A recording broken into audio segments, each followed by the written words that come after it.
camera rolls on.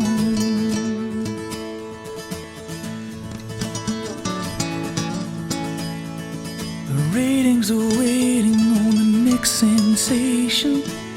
The camera rolls on.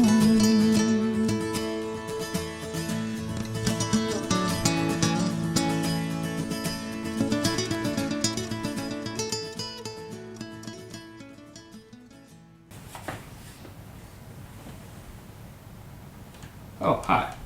I'm Dak Alley. Welcome to It Goes a Little Something Like This, a documentary about the greatest songwriters of our time. Our first guest is Alan Shamblin. Alan Shamblin wrote songs like I Can't Make You Love Me If You Don't for Bonnie Raitt. He co-wrote that with Mike Reed. He also wrote songs such as The House That Built Me for Miranda Lambert. Co-wrote that with Tom Douglas. A song that he wrote by himself that started his career off almost didn't happen. He almost left Nashville for Texas, where he came from. But he got inspired on the corner of Trousdale and Harding Place in Nashville, Tennessee. And here's the story of I Thought He Walked on Water with Alan Shamblin. The whole true story is I came back to Nashville. I flew in Sunday night. I got up Monday morning, and I lived in an efficiency apartment about this size of this room. And I got up and I turned the TV on and I went to walk over to the refrigerator, and it was an early morning televangelist on TV, and I heard him say, "There's somebody out there fixing to give up on a dream." And I turned around and he was pointing right at me. And he said, "Don't give up. The race always gets toughest just before you cross the finish line." I said, "I receive it." And I got in my car, my old Cutlass, and at the corner of Trousdale and Harding, the words, "He wore starched white shirts, button at the neck, he'd sit in the shade, watch chickens peck. His teeth were gone, but what the heck," came out of literally nowhere. And I wrote them down, and I thought, neck pecking heck, that's kind of corny, but thank you. And so I went in. I had no idea what the song was about. I sat down and I wrote the words out real neat. And I got up and I walked around in a circle in the room, and I just said, "I thought he walked on water." It just came out of my mouth. And I got goosebumps, tears in my eyes, and I remembered my great-grandfather. And I sat down and the song poured out like honey out of a jar as fast as I could write it. And I took it into my publisher. I played it for her, and she said, "I love it, but I think it needs something else." And I didn't have a chorus.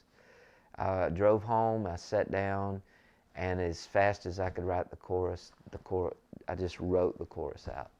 And I called a buddy that lived upstairs, and I said, "Can I come play you a song?" And I went upstairs, and his name was Arnie Decker, and he was with his future wife. They were sitting there on the couch, and I played them. I looked down at the page, and I played what I'd written that day. I looked up, and they were both crying, and I thought, I'd finally written an honest song. It was my first major hit as a writer, and I always said that song got me into the game. It didn't make my life, but it made me a part of this community, you know. So, oh my God, I had this #1 song. It's huge. Everybody loves it. Everybody wants to write a song like it. Fantastic. I'm in the game. That song is going to buy me another 4 years until they kick me out. So I got 4 years to write something else at least that good. But what I was not prepared for was the life of a song, and that song found its way to an ad campaign by the Miller Brewing Company. The beer company, Miller has made the American way. And this song went from being a very big country hit to a landmark advertising juggernaut. I mean, it was the first time that a song was treated not as a work for hire, but as a per play. So every time this song got played, just like in the radio, whether it was on television, whether it was on radio, the songwriter, the owner of that copyright, got paid. Because up to that point, it was like, okay, we'll give you X for this song, and whether we use it for 1 year, 2 years, 5 years, 10 years, that's all you're getting. But this was the first time that happened, and it just blew my mind, it blew me out of the water that a song can have that kind of power. It's like, well, I'm in control, but I'm not in control. And I kind of like that. I got a question I've never asked another writer. It hit me because different people have different memories on the same song. Your memory of your Everything That Glitters is totally different than what mine is. Have you ever thought of that when you're writing? That you probably didn't, but this is a question, and I'm forming it as I'm going, so forgive me. But when I was in South Dakota and heard Everything That Glitters Is Not Gold, it's a totally different picture than if I heard it. But every time I hear it in Nashville, I still think of when I was there. Have you ever thought of that? What happens with these songs after you write them, or do you even think about that? I have thought about that, and what they might have meant to people, individual people. I remember it's a great thrill. I hadn't been in Nashville that long, and Catfish John was a hit, and Johnny Russell stopped at a service station to fill up, and this back when they used to have people that pumped gas for you. This fellow was whistling Catfish John. I thought, isn't that fabulous? You know, the young man pumping my gas. And what it meant to him compared to what it meant to you. Right. Two different stories. Same song, same lyric, same melody. Two different things. That was a story. That was a fellow my dad knew. Catfish John was a real person. My dad knew him when my dad was a little boy. So tell us a little bit about Catfish John. Well, we cleaned him up a little bit.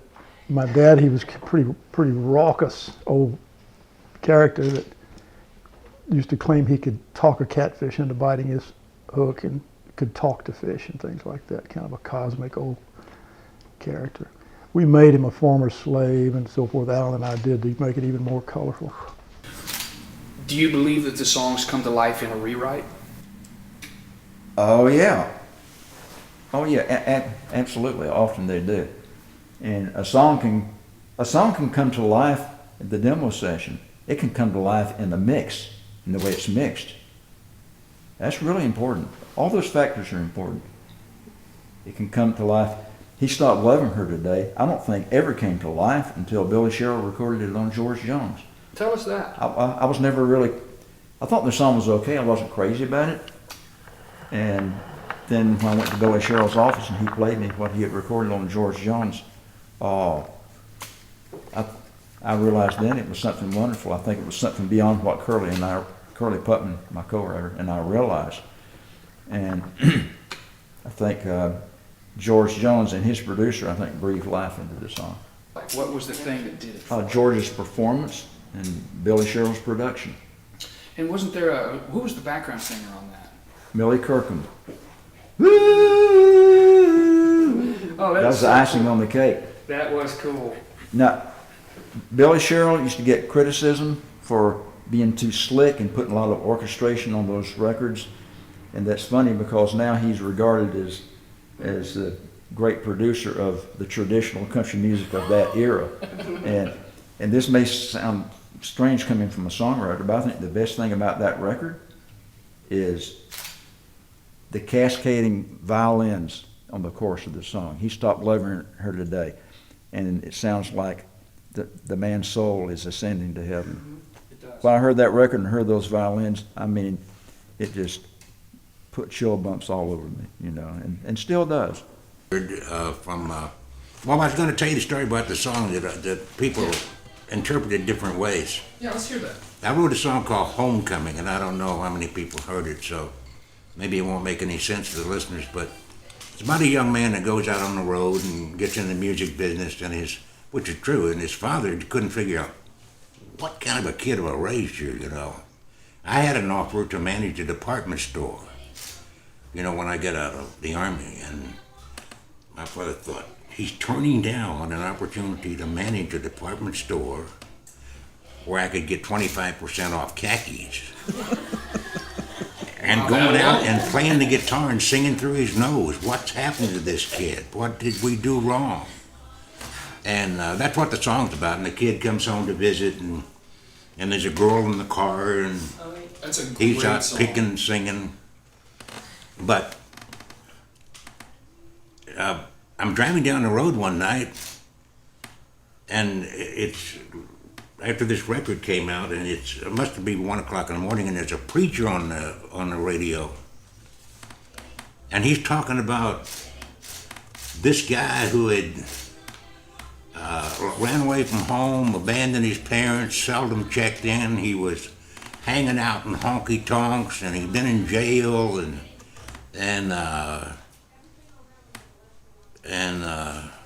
neglecting his parents and everything. And I thought, this sermon's sounding a little bit familiar, but it couldn't be, what I'm thinking. And then he mentioned me, and we're talking about the song Homecoming, and what an asshole I was, I said, no, the guy was just an innocent kid out picking and singing, Hey, this guy's got the wrong idea about this song. So I wound up getting a sermon on that one over the radio at 1 o'clock in the morning. And he heard that song and just thought it was that I was a real booger man, Is that interpretation, like you say, can mean Yeah, something I run into other people and say, I love that song because it's the way I grew up, I was a young picker trying to get started, and they kind of identify with it, but maybe just a musician's song. But Hi, I'm Dak Alley. Welcome to It Goes a Little Something Like This. The songwriter we have for you coming up is named Curly Putman. Curly wrote such hits as My Elusive Dreams, He Stopped Loving Her Today, that he co-wrote with Bobby Braddock, and also this one, The Green, Green Grass of Home, recorded in almost every major language in the world, maybe over 700 times. Ladies and gentlemen, here's Curly Putman. It made me believe that I could maybe write a song, even though it was simple, but I believe in simplicity anyhow myself, and realism. And so that was, I think, what made Green Grass a hit, because it's so simple anybody can sing it. And so it's a simple melody, a church-type melody almost. And How many cuts do you think you've had on Green, Green Grass of Home, or you can't even count it? I was told, and that was by Sony, that I had close to 700 cuts on that one song, and every major language basically in the world. And you get to thinking, how could I connect with people in Germany and Bangladesh and Russia and wherever? But everybody loves home. They love the thought of mom and dad and the sweetheart there. And so Tom Jones told me, he said, Green, Green Grass of Home is the people's song. And he meant that just about anybody can identify with it, even though your age or whatever. It brings back those home memories. They say you can't go back, but you can at least suggest back, like down the lane, and a lot of people don't even know what a lane is, down the lane I walk with my sweetheart, and it just brings back that type stuff, and stuff that you want to remember, but I have trouble ever getting back to it. Now, you wrote that one of the most famous lines in country music is, I've been throwing horseshoes. Where did that come from?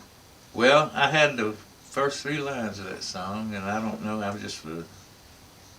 I came up with that melody with just hitting some high notes up on the piano, and it just kind of popped into my head, that melody did. And I had those first 3 lines, and then Lefty, the only time we ever sat down and tried to write was when we wrote that song. And we went up to Dallas's cabin. He had a... Dallas Frazier? Yeah. Yeah. Dallas had a cabin up there, and me and Lefty went up there one day. He took us some beer, and I sang those 3 songs to Lefty. Those 3 lines to Lefty, because I didn't know where to go with it. I've been throwing horseshoes around the shoulder, spent most all my life searching for that 4-leaf clover. But anyway, he said, well, that's the way love goes. I said, whoa. And the doodle was up there. He just passed by that day up there. And the doodle heard that, he just got in his car and left. You know. We wrote, and me and Lefty wrote that song in one day, and then we wrote I Can't Get Over You to Save My Life. Oh, another classic. Lefty did. Mm. Rest of the time we were just sitting around this I Never Go Around Mirrors we wrote. Yeah, tell a story about I Never Go Around Mirrors. Oh my goodness. I had that idea, but in 1967, before I came to town, I didn't know what to do with it.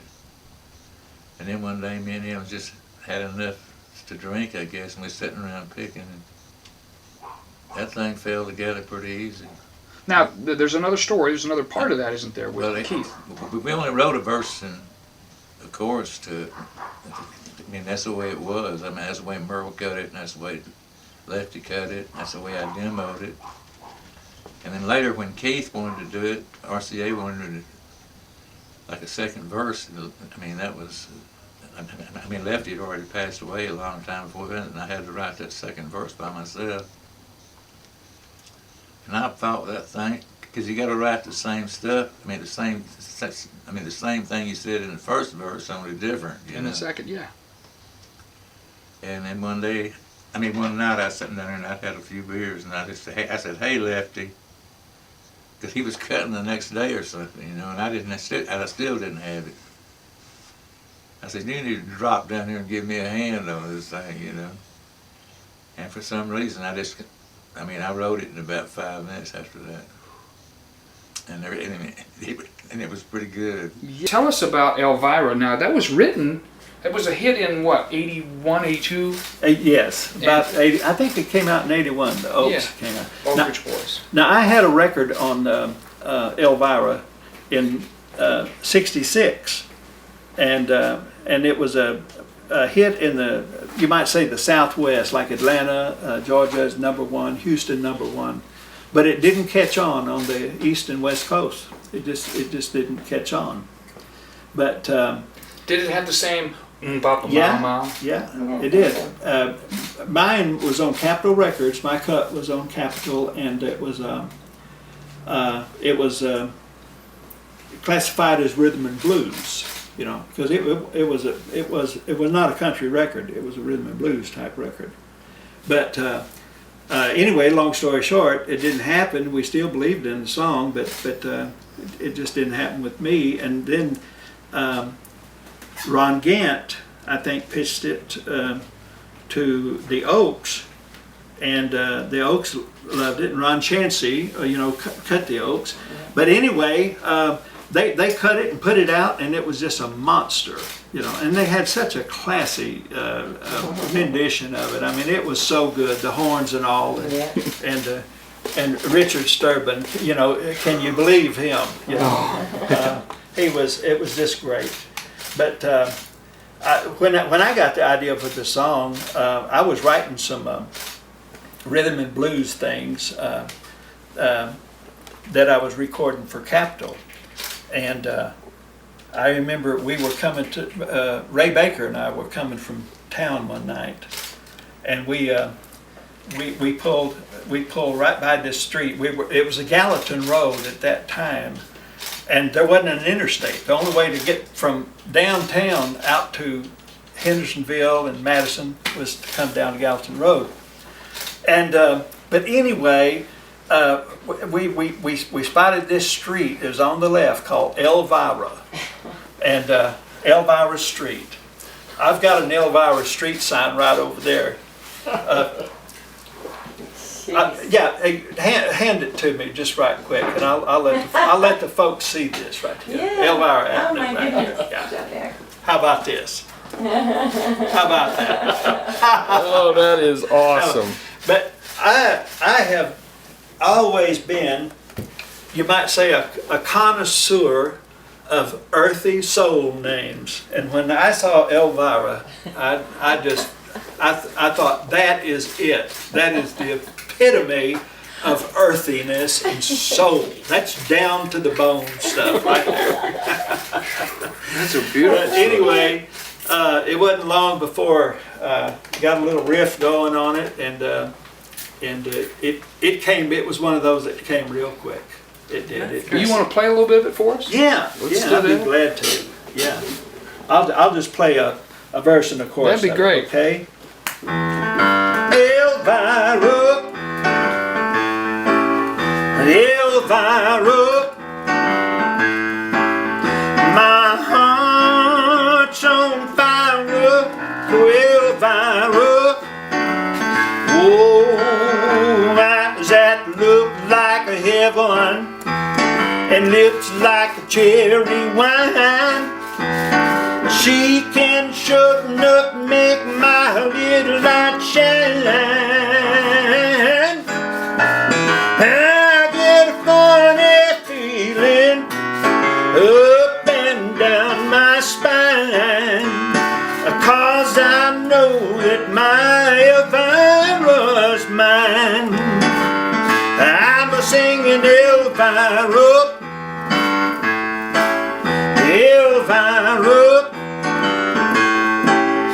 My heart's on fire for Elvira.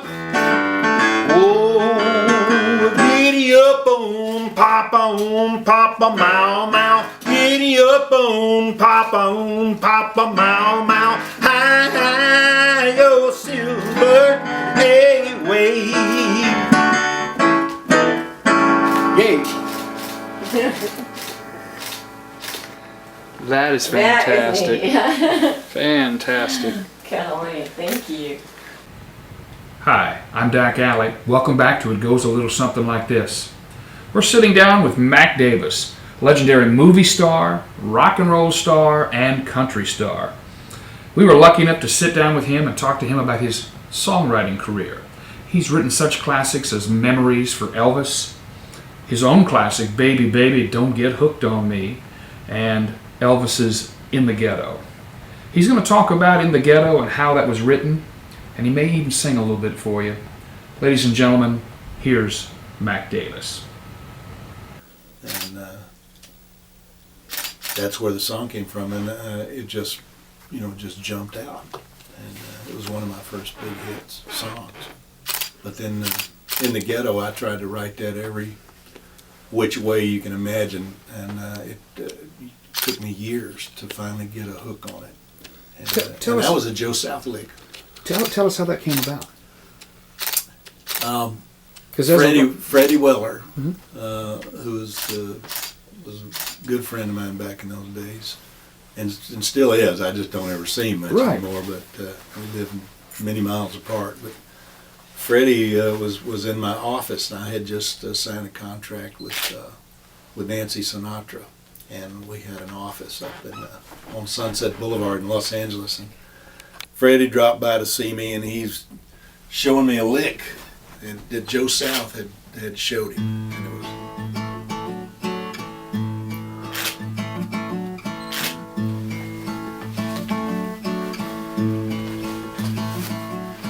And I said, "You got to show me that." I was just learning how to play the guitar. I didn't know much about the guitar at all. Still don't, for that matter. Sounds pretty But good. Anyway, after he left, I kept messing with it. I'd been trying. The word ghetto had not been used to describe the parts of town that it became used about. Other than the Polish ghettos during the 40s and the Jewish ghettos and during the war. But they started using it to describe parts of towns in our own country around the late 60s. And I had been trying to write a song called The Vicious Circle, which was how a child is born and a child loses his dad, doesn't have a dad, becomes his dad, child dies, another child's born. That was, it was The Vicious Circle. And all of a sudden I'm playing that lick, and the ghetto. And I went, oh, that's it. That's what I'm going for. Wow. And the ghetto. And I went home that night and I wrote the song and finished it probably about 2 o'clock in the morning. And as I was wont to do, and still do from time to time, I called Freddie up and woke him up in the middle of the night and says, you got to hear this. Sung a whole song to him. And my recollection is that he said, you son of a bitch, and hung up on me. Oh, you know what? You know what? And in a nice way. Well, he did it in a nice way, but... I've talked, I think that's his recollection, too. Oh, you talked to Freddie already? Oh, boy. Yeah, well, it's just one of those deals. I stole his lick and wrote a hit song both. You want to sing a little bit of that for us? Sure. Let me do this. Let me get set up. And whenever you're ready. As the snow flies on a cold and gray Chicago morning, a poor little baby child is born in the ghetto. And his mama cries, 'cause if there's one thing that she don't need, it's another little hungry mouth to feed in the ghetto. People, don't you understand? The child needs a helping hand, or he'll grow to be an angry young man someday. Take a look at you and me.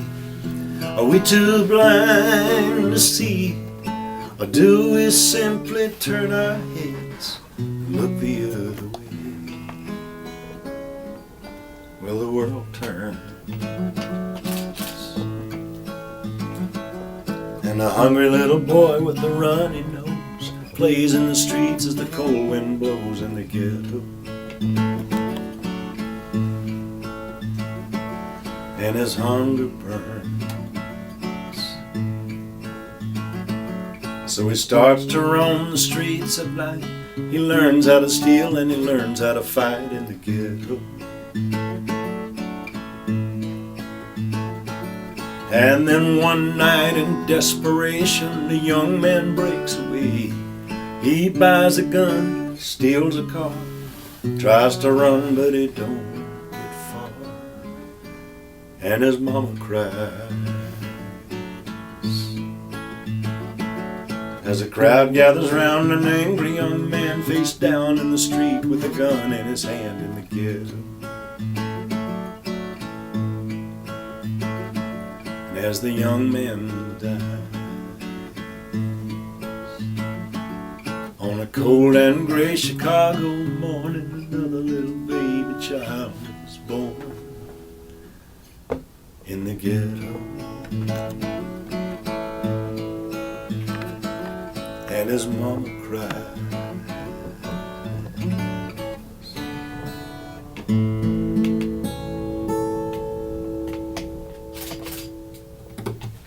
That's still so relevant today. It shows, Mac. Thank you. I hope so. It does. Okay, speaking of that, let's go to the TV show, which was I'm not even going to say where I was. Doesn't matter where I was. What matters is that was a cool show. It was my favorite part of that show, and a lot of people have talked to me. I'm going to do Mac Davis. We're going to interview Mac Davis, and they're going, "Oh, you got to talk to him about the TV show where he sits on the stool and writes these songs right in front of the world and everybody." Tell us how that came about. Well, I used to.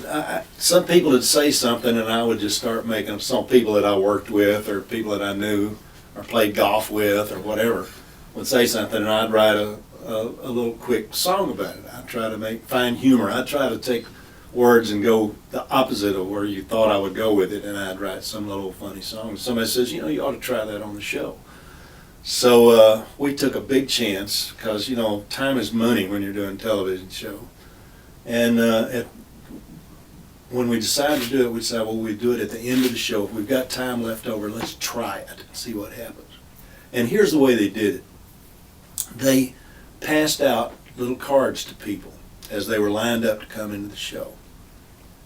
And they said, you need to write down a song title that you think will stump Mac, and he'll try to write a song about it. And the reason they did this, I got to see them before I walked out there, but this is while I was in the makeup chair, while the audience is filing in. They'd give me these things to look at, because basically you had to weed out. There was always it's like the internet, you know, people that come to TV tapings are the same people that you see on the internet. And so you got to weed out the nasty stuff. And believe me, there was plenty of it. I don't want you to write a song about cat poop. But worse. Yeah, but worse. Yeah, it was much worse. There was a lot of stuff worse. But, so we'd weed all that stuff out, and I'd say, look, I'll try this one, I'll try that one, I'll try this one, I'll try that one. So they would seek these. They also had to know which people were going to try, because they had to light the audience. In television, you can't. It's not just done. You just bring people in and shoot it. You got to have everybody lit, because if they stand up, and all of a sudden they're in shadow, they're darkness or whatever. So that was another reason I got to see them first and pick the people. But basically, the song was somehow or another would floating around in there until it came time to do it, and we'd take the whole show, and then we'd get to that segment and for somehow or another, I just had a knack for it, and it would just pop out. People, you know, I'm not as quick as I once was, but I'll relate a quick story to you. The other night, my wife and I were having dinner with a friend of ours. What's your wife's name? Lisa. Lisa.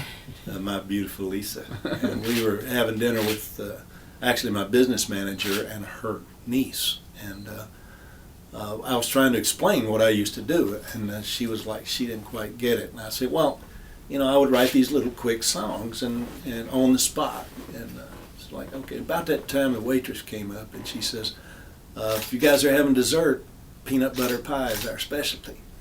And I went, now there's something. That would be a song title that I would get. Somebody would give me something like that. And I would try to go a different direction from what you think I would do. And she says, oh, and she still wasn't getting it. So by the time the dessert came, I had written this song. It says, I call my girlfriend Peanut. She's the apple of my eye.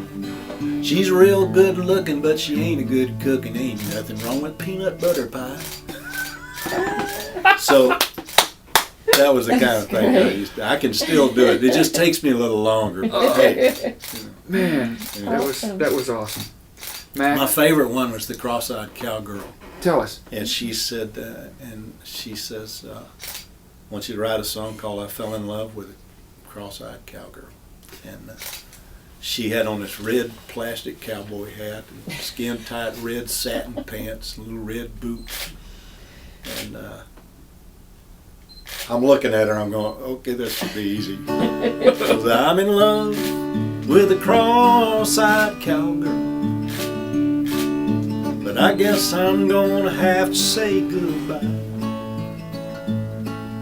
'Cause I'm just an old cockeyed cowboy. Lately we ain't seeing eye to eye.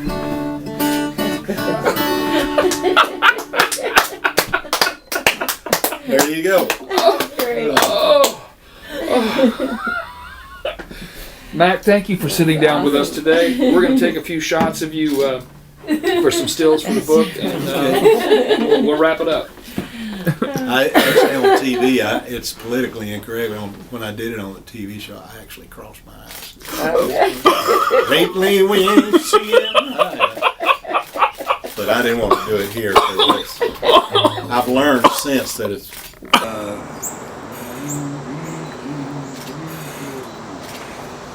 It's like I had made a record of it myself. That Son. It never did come out, but it was kind of a demo. Right. And I had all the parts of it. I had the vocal group singing "Dream On, Teenage Queen," all that. Pretty just is. like his record. And I played it for him one day, and he loved it. And he wanted to record it. Wow.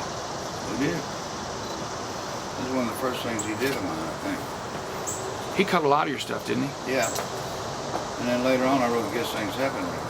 Which is one of my favorite songs. I'm not trying to get any personal stuff into this, but that's a killer. And I hadn't even thought about him. I wrote it actually in a mood of memories are made of this. Yeah. Just me if I'm forgetting my baby. You know, kind of a rumba. Right. And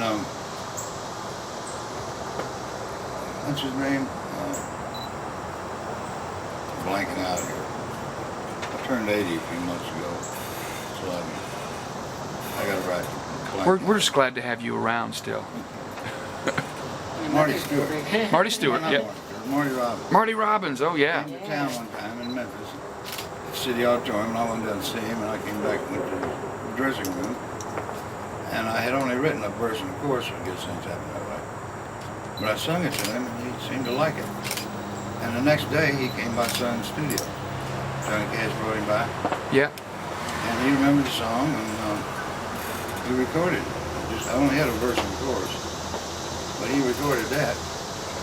And as they were leaving, Cash come and said, "Why didn't you play that for me?" I said, "Well, I just didn't think it fit you." I said, "Well, if Marty doesn't record it, I won't." That's what happened. So Marty didn't? Marty said if I hadn't heard from him in a month, he'd do something else with it. He had to play it for his producer, who was a top kind of producer. Yeah. And John told me if Marty didn't do it, let me know and I'll do it. So a month or so later, he came in and Marty hadn't done it. And I still had only got one verse and chorus. And while he was in there recording something else or running something down, I went next door to Taylor's restaurant, wrote the other verse, finished it. So Taylor's restaurant was next door? Yeah, right next door. Is that still there? Yeah. Well, it's not still Taylor's restaurant. It's part of Sun's studio now. Okay. They bought it up. Souvenirs and right. Some food. The camera rolls on.